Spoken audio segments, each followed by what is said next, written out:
stakeholders in the gaming industry are calling for proper regulation of the sector so the state can maximize the profit from this multi-billion-dollar industry. As the 2024 general elections approach, the two leading political parties have pledged to eliminate the 10% withholding tax on all games of chance. While this promise has garnered support from industry players, they emphasize the need for robust regulation of the industry. In this report, I spoke with several stakeholders in the gaming industry. They are desperate to get the winning goal tonight to take an advantage. A 10% withholding tax on all winnings from betting, lotteries and games of chance is becoming a focal point in this year's election campaigns. The new policies that I am proposing to implement in 2025 will give us the fiscal space to eliminate some taxes, such as the proposed VAT on electricity, if they are still on the books, the emissions tax, and the betting tax. As you know, say this one, it be matter where they concern the youth, plenty. So we talk already. Say when we come, the betting tax will go removal. Both the ruling party and the main opposition have committed to repealing the tax introduced by the Akufo-Addo-led government. When it was first implemented, many stakeholders opposed it, including Petras Anab, who has been betting since 2010. Petras explains that his financial needs led him to sports betting. Although he acknowledges that it is not an easy alternative, he says unemployment and harsh economic conditions are pushing thousands of young people toward betting. They are not getting enough money to feed themselves and even take care of a family. So they need to complement their effort with the white man's idea, and that is betting. It's not an easy alternative, but you need to do it because there is no option. It's not easy because you won't win every day. The probability of you winning is less than you losing, but it gives you hope. And one thing about betting I have always liked is the hope. You know, on Saturdays around 9 p.m. you'll be having 1,000 Ghana cedis on you, and at the end of the day, a small team will beat a big team. You see the fun aspect of it when you lose the bet. Petras is not alone. At this betting center, dozens of bettors, mostly men, echo his views.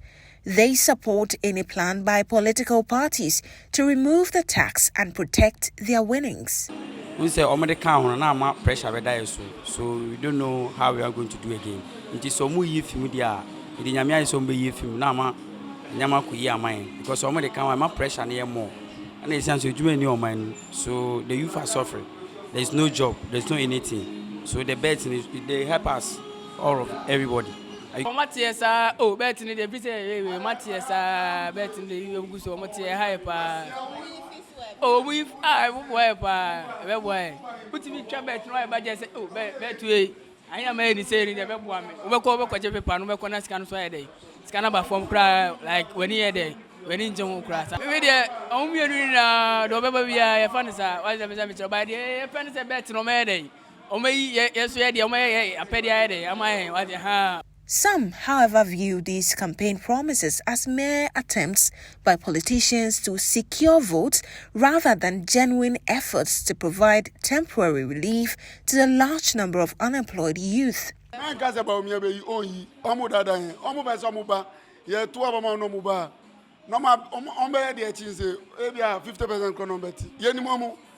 The National Lottery Authority, NLA, admits that it has not fully implemented the tax due to its detrimental effect on the industry.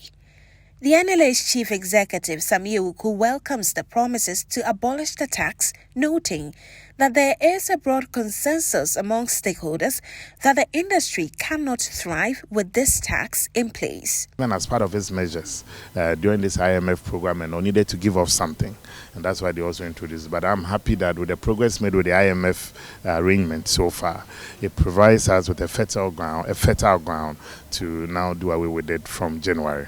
And I'm excited that we've had very serious cooperation from the Ministry of Finance, from the GRA. They see see sense in what we are saying. Government sees sense in what we are saying.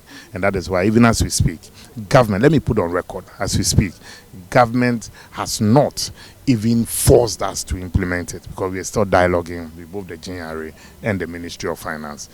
Tax analyst Francis Temoboy raises concerns, suggesting that while eliminating the tax is one issue, finding a replacement revenue source is another.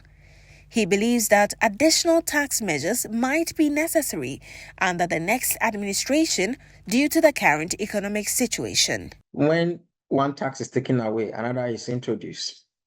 And so there's that potential that, or that possibility that when the amnesty, whatever proposals that are being offered now for Ghanaians to buy in, when the face reality comes, or when we face the reality, we have no choice than to introduce some additional taxes or maybe increase the existing ones. I won't be surprised VAT is taken to 20% if COVID-19 is, taken off, because you're going to need money to finance the government. You have a lot of commitments, especially on interest. The Ghana Association of Sports Betting Operators argues that beyond the call to scrap the tax, the focus should be on properly regulating the gaming industry to ensure that both the government and stakeholders benefit from this multi-billion-dollar sector. I think both are essential. I mean, you cannot leave one as against the other.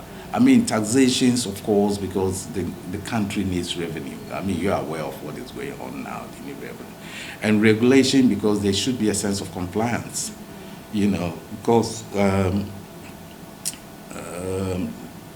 looking at, let's say, responsible gaming and sustainability of the industry and that sort of thing, I think the two are quite essential, and I think they should go hand in hand.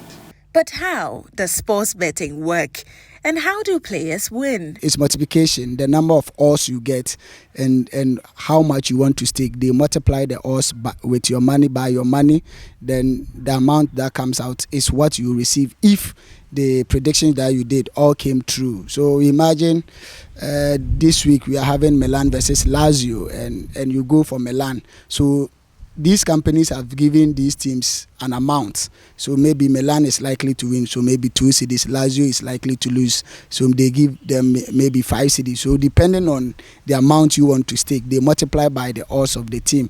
Then when you win the bet, they give it to you. He joins others in calling for the proper regulation of the industry for the nation's benefit. If they had done this better, people would have chosen NLA than the Bet Power or any other company. So I think they should sit down and know that, okay, the Ghanaian youths, they are interested in betting. So what can we also do to benefit? Now, as the December 7 elections approach, stakeholders are calling on political parties and the next government to consider reforming the gaming industry for the benefit of all, including the state. Reporting for ChannelOne News, my name is Ajwa Tenkrama Domina.